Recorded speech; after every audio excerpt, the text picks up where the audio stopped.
Coming up on Need to Know, it's one of the most highly contested issues of the moment in our country, immigration.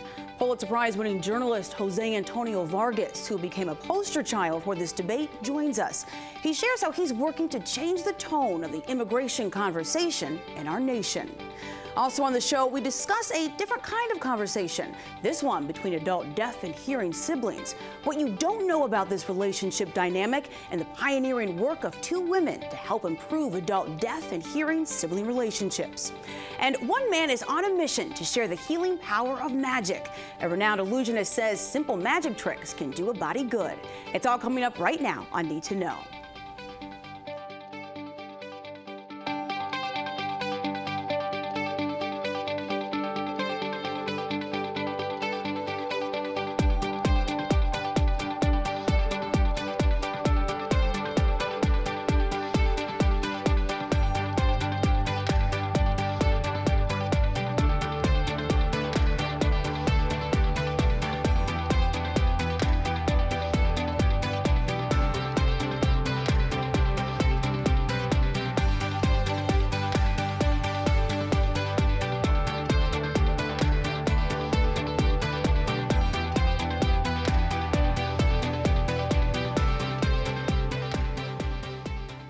It seems each week we're learning about a new candidate throwing their hat into the ring for the race for president.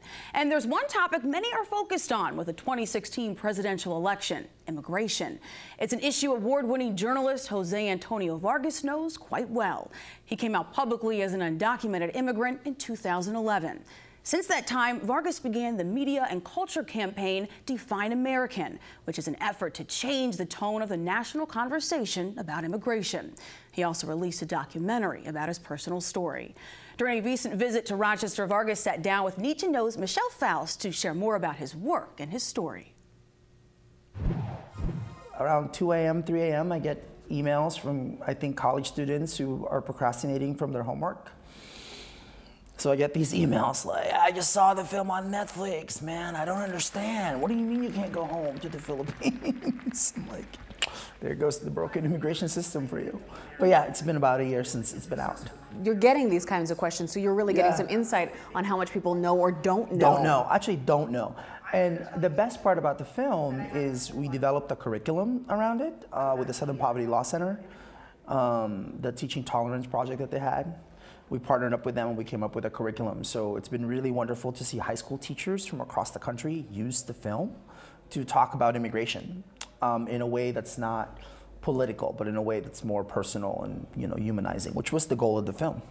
And so what is it that you want these people to be taking away from the film now that they're seeing something new? So I have done, through Define American, which is media and culture organization that I founded, since 2011, when I outed myself and waited for someone to deport me, and then no one showed up. I've done maybe 410 events in 45 states in 4 years. It's a lot of travel. And I can tell you that immigration is by far the most controversial yet least understood issue in America. What is it we want people to understand?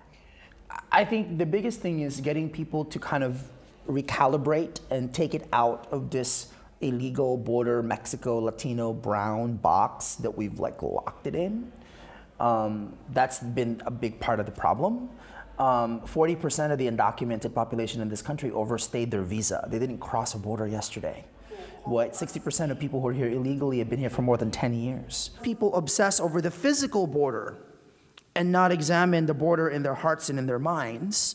We're not going to get anywhere. Here in New York, Governor Cuomo couldn't even include the DREAM Act in his own budget, right? I mean, I think for most Americans, immigration is not, it's a no comment issue, right? It's like, you know, it's there, but you know, it's not, there isn't any sense of urgency. There isn't any, you know, the fierce urgency of now is like nowhere to be seen when it comes to this issue. And it's fascinating because we're, you know, we're living at such a time of, you know, positive disruption.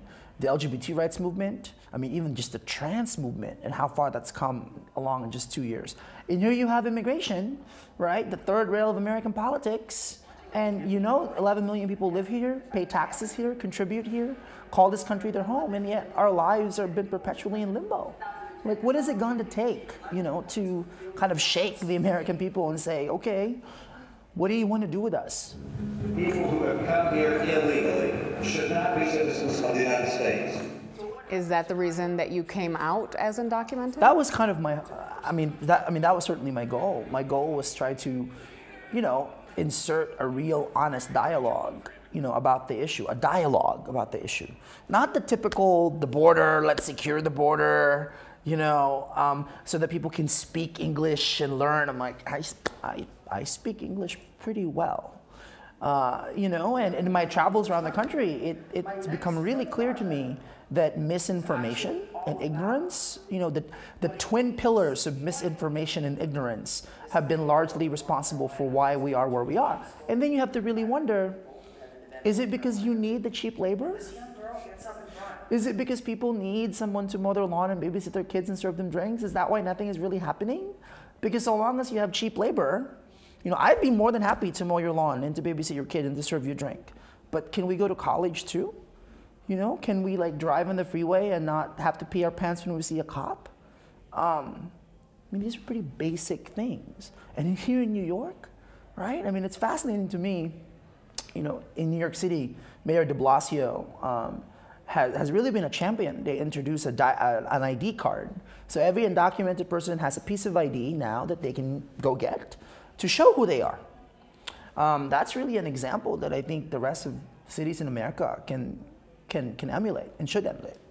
So when we're talking about the DREAM Act, when we talk about DACA, there was DACA. Deferred Action for Childhood Arrivals, yes. We have DACA, we have then the expanded DACA, the DAPA. Neither of those really apply to a person in your situation. Actually, I would, because of the president's executive order, right, this past November, that's stuck in the judicial system because of a judge in Texas. God bless Texas. I actually qualify. I'm one of the 5 million people who would qualify for an extended deferred action program, but we're waiting for the judicial system to make up its mind.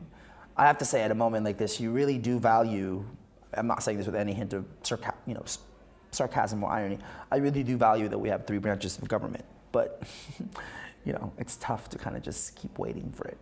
But even with DACA or DAPA, those are not permanent solutions. No, but this is where it gets really interesting. When I travel around the country, people think that amnesty is the law of the land. People think the DREAM Act is the law of the land. People think that all of these things that are not available to us are available to us. People are just sometimes stuck. I was just in Georgia a week ago, then North Carolina a week before that, and people are just even stuck about the fact that I'm not Mexican. People are usually like, so you're not Latino? I'm like, no, I'm Filipino, Spanish colony, a protectorate of the United States, like Puerto Rico, many, many, many decades ago. And I have to say, I think one of the most tragic things for me in all the travels that I've done is hearing people use the terms illegal and Mexican interchangeably, as if all undocumented people are from Mexico, as if all of Latin America is Mexico, as if there's something wrong with being Mexican. Do we not understand that, 60 million Latinos live in this country? The United States is a Latin American country. Why can't we just face that? Why is that so? That's what it is, right?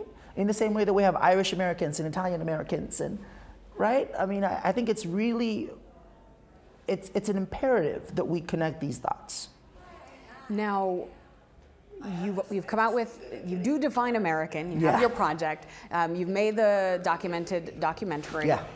The people who are watching this interview, what kind of reaction would you want for them? What kind of activism or response would you want for those people? Well, I just have to say, by the way, we're a firm believer at Define American that politics is culture. You cannot change the politics of this issue unless you change the culture in which people talk about this issue. That's why, can you imagine LGBT rights without Ellen DeGeneres on the cover of Time magazine? Without Will and Grace as the #1 show on television for 5 years, right? The culture on LGBT rights shifted first before the politics shifted. That has not happened with immigrant rights. So that's why films to me are important. That's why having a Hollywood strategy for Define American is really important. You are very high profile about being undocumented. You came out on the cover of a magazine. People know who you are. does that give you, that visibility give you some sort of protection? Does that make, I mean, do you think you have a privilege over others? It's so ironic that I mean, I didn't think that. I actually thought, well, my lawyers thought I was crazy and that I shouldn't do it. But once I made up my mind, I was like, you know, you either do it or you don't do it. So once I decided to do it, I like, you got to go all the way. But the Obama administration has deported more than 2 million people in 6 years, and I'm not one of them. Now, I didn't do this so I can, like, you know, some people are saying, why are you flaunting your illegality? If I'm flaunting anything, all I'm exposing is the cracks in this nonsensical, unfair, immoral system, right? That's all I'm doing. We transition now to a segment we introduced last week. You may remember authors Judy Jonas and Marla Berkowitz sharing their research, something they've called pioneering work in connection to the unique dynamic between adult deaf and hearing siblings. As you'll learn from the conclusion to this two-part interview, blending deaf culture in the hearing world takes an entire family unit, as well as a commitment by all family members to learn how to sign. It wasn't until around 1965 when American Sign Language was recognized by linguists as an actual language. And you both thoroughly explore this in your book and provide a historical perspective of the International 1880 Conference of Milan, which almost destroyed sign language, eliminating it in deaf schools around the world because it was declared oral education was superior. And you've said that the consequences of this, of the 1880 Conference of Milan, are long-lasting and play a role in the relationship between deaf and hearing siblings today. Explain that for me. How so? Well, 1880 sounds like a long time ago, but remember the siblings we interviewed ranged in age from 20 to 80. So some of those over 40s particularly, they were the ones that were hit the hardest with Milan because they grew up, like Marla, in homes that were told not to sign. When I trained at the Lexington School, kids' hands were smacked for signing with a ruler. So 1880 to the 1960s when I trained, to the 1970s and 80s when Marla went to school, mainstream, it was oral. Nobody was allowed to sign. And it wasn't until the 70s when the law was passed. And again, did they sign? They didn't sign American Sign Language. They came up with invented signs. But the point is that negativity about sign language is so ingrained in the families that we met. Even the deaf families thought that sign language was a bad thing and were embarrassed to be seen on the street using it. The hearing sibs in that family had somehow internalized the same thing their parents taught them, that sign language is a bad thing. And imagine that even today, you will find people who don't think sign language is a good thing to have and are embarrassed by it. And that is the consequences of an edict from 1880. It's so scary that it's hard to imagine it's still out there, but it is still out there.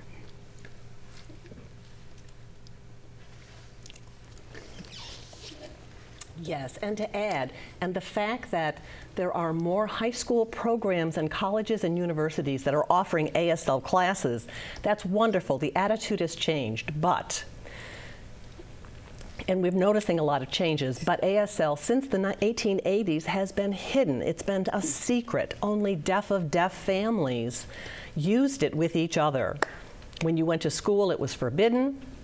95% of deaf people are from hearing families, and they were forbidden to use sign language, and because of that ban of the 1880s. But at the same time, there's the parallel. Deaf of deaf used this sign and passed it from generation to generation.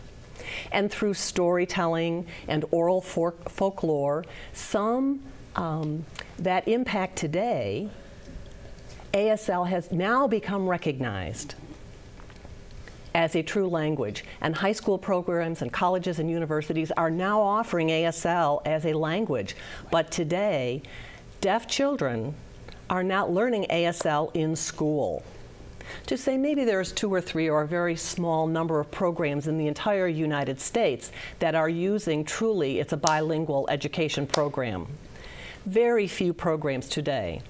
But there's over 150 years. So my point is that this ban from the 1880s is still being carried along, and it still shows up in education because ASL is no longer connected to deaf education. In the mainstream, they're still really forbidden from using ASL in the mainstream population. And if they're not learning ASL at home, and they're not learning ASL in schools.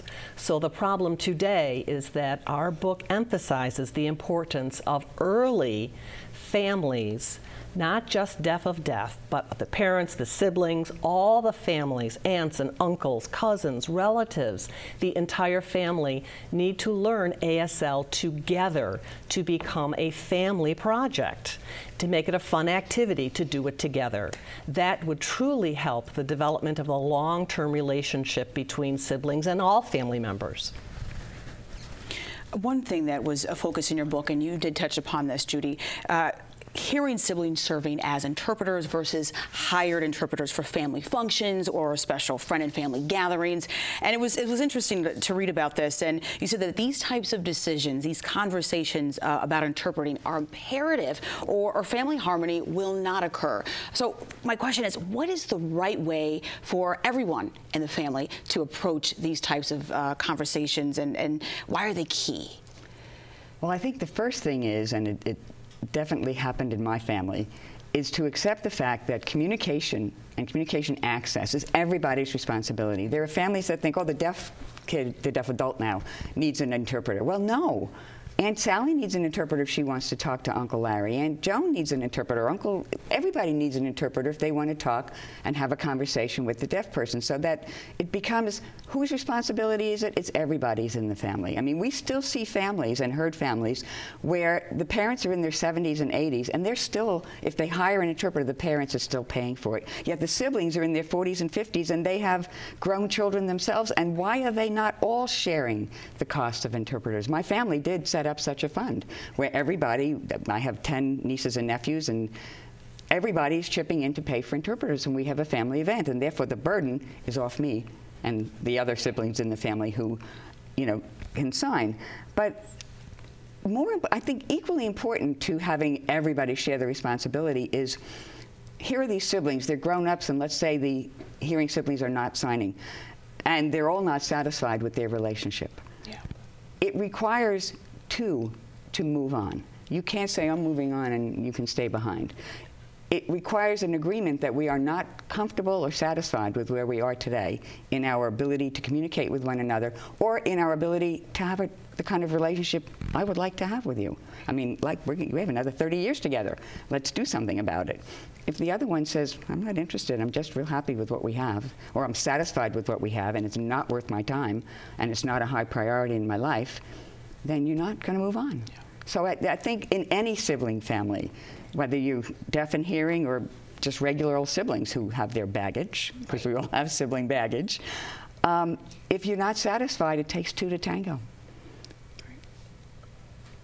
And just to close, from one thing I learned about was this feeling of isolation, in particular for deaf siblings who felt like they could not connect with their family members, their brothers and sisters. Yet many of the siblings interviewed, or quite a few, have worked or are actively working to change this and to bring about inclusion. What are practical solutions for siblings to help mitigate isolation and to create sibling bonds?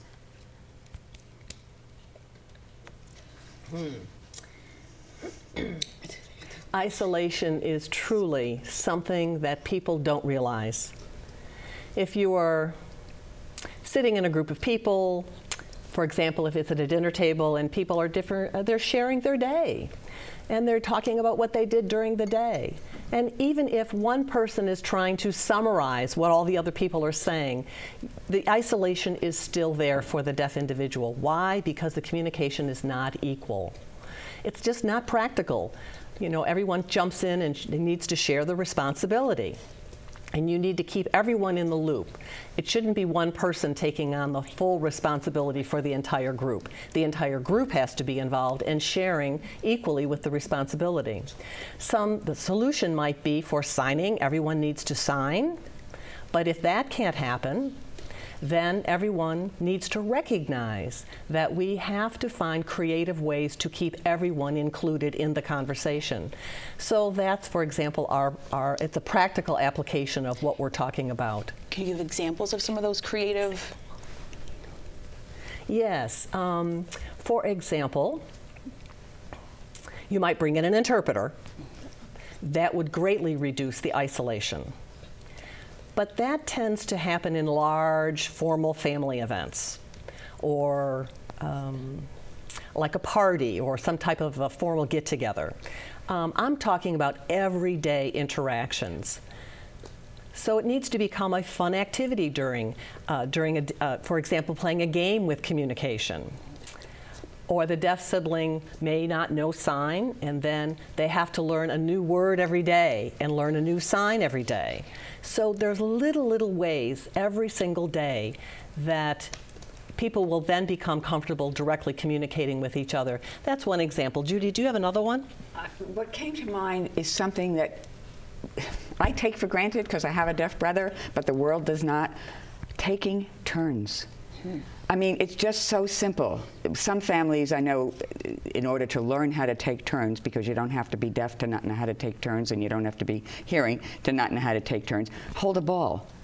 And so you can't imagine how hard it is if you and I are having a conversation and you answer me, and my deaf brother doesn't even know that you answered me. Right. He doesn't know it's your turn, because he might be lip reading me and trying to lip read me and see me speaking, but he doesn't know that you interjected something. So some families have set up a rule: hold the ball when you're speaking. When the next person wants to speak, you hand them the ball. And you're not allowed to talk unless you have the ball. Well, that way you stand a chance of catching from this garble on the lips what Aunt Joan is saying. But many families jump in, interject one another. Once there's more than two people in this conversation, the deaf person is lost. So one of the really simplest baby step one, take turns, and make it visible. Take turns.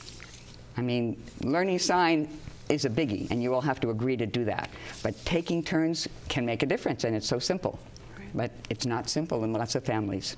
I don't know about yours, but it wouldn't be simple in mine. Marla Berkowitz, Judy Jonas, authors of the book Deaf and Hearing Siblings in Conversation. Thank you so much for your time. And to Linda Seipel, thank you for your time as well. You can learn more about the book Deaf and Hearing Siblings in Conversation online at siblingconversations.org. There is a man on a mission to heal those who are physically challenged, and he's doing it by empowering physical therapists with the tool of magic. After a serious car crash, illusionist Kevin Spencer was in neurological intensive care with brain and spinal cord injuries. He thought therapy wasn't working quickly enough. That's when Spencer realized the movements required to do the magic tricks he learned as a kid were similar to what he was doing in therapy. Enter the Healing of Magic program. Need to know Sasha Ann Simon recently sat down with a magician as he taught his tricks to occupational therapists at Nazareth College. You know, if I told a child or an adult that I needed you to do this movement 10 times every day for the next week, they may do that for the first day or the second day, but after a while, I mean, what's the purpose of doing this movement? But if I can work this movement into a magic trick, so now that every time they're working on this trick, they have to do something like this with their hands, they're not even thinking about the fact that they're doing that movement. They're just trying to master the magic trick. Today, we're going to learn a few tricks with rubber bands, a really cool paperclip trick, probably my favorite one, some things with a piece of rope, and each one of these tricks will engage parts of their bodies and minds in different ways. There's the Healing of Magic, which is a side that's dedicated to healthcare. So we work with occupational, physical, and speech therapists, giving them another tool in their toolbox, and teaching them these simple little magic tricks as a way that they can engage and motivate their clients in their therapy process. And then you can end up with one medium-sized piece of rope, two medium-sized pieces of rope, and three medium-sized pieces of rope. Now, it's not a good trick if you can't pull these back through your hand and pull out one short rope, one medium-sized rope, and one long rope. The other side of that is Hocus Pocus, and that is our educational component. Uses the same tricks, but now we're working with children, mostly children with a learning disability classification. Let's talk about this one therapeutically for a moment. First of all, it brings in every basic concept. Up, down, left, right, front, back, top, bottom. All of those concepts are in the bill. So that's really easy to start there. Now we're not just working on the physical aspects that we do in healthcare, but we're also working on the cognitive aspects, the planning and sequencing, organizing tasks and movements, concentration and attention. It's about dexterity. You have to be able to manipulate the props in order to do the trick. So magic works on those skills. And then it's about motivation, because you want to do something that perhaps the normal able-bodied person can't do. You're going to focus on learning that magic trick. And then there's the social component, because you want to perform that for somebody when you're done.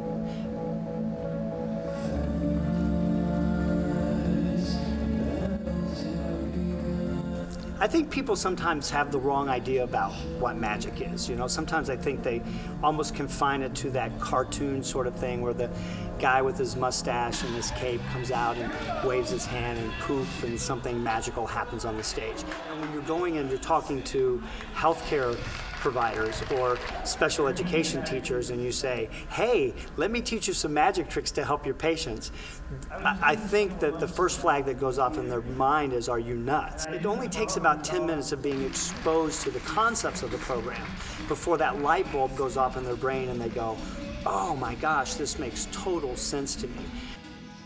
The secret move happens as you pivot your hand back. So what happens is you put all 4 fingers down inside the hole of the rubber band. So it runs right along your fingertips, just like this. Now all you have to do is open all 4 fingers at the same time, and the rubber band will jump to the other side. All right? The next thing that we did was actually engage in some pretty robust scientific research. We didn't just want to have that anecdotal evidence that says, well, we know it works because so-and-so did it and they got better. We wanted to be able to look at it from a scientific point of view and measure the results. Open your hand, the rubber bands will change places. But I can tell you, when you sit down with a child and you teach them a magic trick, and for the first time you watch something connect, and they smile and they look at you and they say, look, I did it. I'm a magician too. That's bigger than any applause that you could get from an audience. And it changes you as an artist, it changes you as a person. And when you realize that what you do to entertain people also has the ability to impact the quality of their life, that's a pretty phenomenal thing. If you work in physical therapy in the Rochester area and missed the workshop at Nazareth College, visit magictherapy.com to learn how to download the course online. This segment was part of WXXI's Move to Include, a partnership of WXXI and the Golisano Foundation, working with the community to lead change toward the inclusion of people with intellectual and physical disabilities. Visit movetoinclude.org. And that's it for this edition of Need to Know. I'm Helene B. and Duty Hofer. Thank you for joining me. I'll see you next week right here on WXXI TV.